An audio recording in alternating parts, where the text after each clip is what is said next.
सोलापूर लोकसभेसाठी फडणवीसांनी शरद बनसोडेंना फोन केलेला आहे। सोलापूर लोकसभेसाठी तुम्ही तयार आहात का अशी विचारणा फडणवीसांनी शरद बनसोडेंना केली आहे। भाजप आमदारांच्या बैठकीनंतर फडणवीसांनी हा फोन केल्याचा दावा केला जातोय। एकीकडे भाजपचे आमदार राम सातपुते, माजी खासदार अमर साबळे यांचं देखील नाव सोलापूरमध्ये चर्चेत आहे आणि त्यामध्ये बनसोडे यांच्या दाव्यानं सोलापूरमध्ये उमेदवार नेमका कोण असेल याची उत्सुकता शिगेला पोहोचलेली आहे। आफताब शेख आपले प्रतिनिधी सध्या आपल्या सोबत आहेत। आफताब, सोलापूरमध्ये आधीच इच्छुकांची नावं समोर आहेत, त्यामध्ये आता शरद बनसोडेंचा हा दावा, नेमकं काय घडतंय सोलापूरच्या राजकारणात आणि काय बलाबल आहे तिथलं नेमकं? प्रज्ञा, खरं तर सोलापुरात आतापर्यंत महाविकास आघाडी असू दे किंवा महायुती असू दे, या दोघांनी अजूनही उमेदवार जाहीर केलेले नाहीत।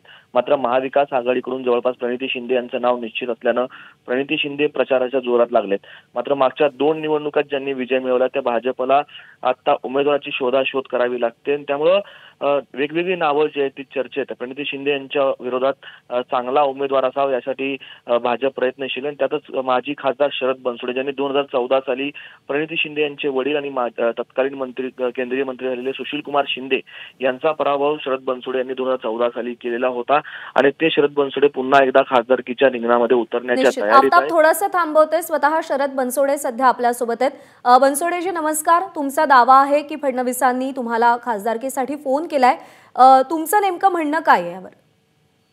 काल साहेबांचा फोन आला होता मला। साहेबांनी विचारलं काय परिस्थिती आहे, तर त्यांना सांगितलं की सोलापूरमध्ये काँग्रेसकडून प्रणितीताई शिंदे यांना उमेदवारी मिळणारी आहे, ते फिरतायत आणि पब्लिक परसेप्शन असं आहे की प्रणितीच्या त्यांना जर हरवायचं असेल तर शरद बनसोडे हेच उमेदवार तिथे असायला हवेत, अशा तऱ्हेने पब्लिक मधून परसेप्शन आहे।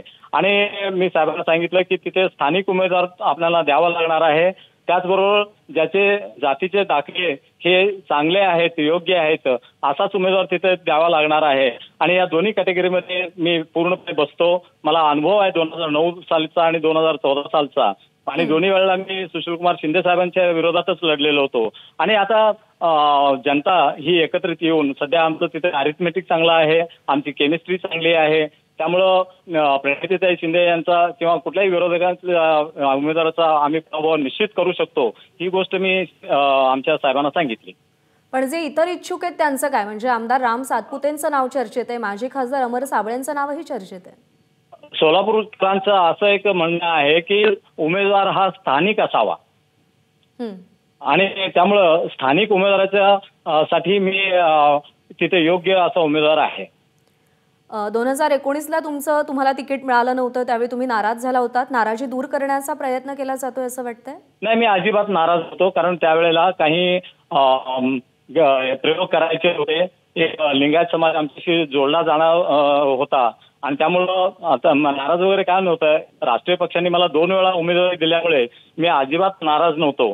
पण या वेळेला तिथं स्थानिक उमेदवार कोणी दुसरे उमेदवार तिथे येत आहेत, तर दुसऱ्यांची उमेदवारी तिथे चाचणी होत आहे। त्यामुळे मी म्हटलं की मी स्थानिकांना, लोकांची अशी धारणा आहे की स्थानिक उमेदवार पाहिजे आणि ज्याच्याकडे जातीचे दाखले चांगले आहेत ते पाहिजे, आणि या दोन्ही निकषात मी बसत असल्यामुळे मी माझी इच्छुकता प्रकट केलेली आहे। ठीक आहे बनसोडेजी, आभार आपले, आपण एबीपी माझाला प्रतिक्रिया दिली त्याबद्दल। आणि या सगळ्या संदर्भात आफताब शेख आपल्याला अपडेट देत होते। आफताब, तुझेही आभार।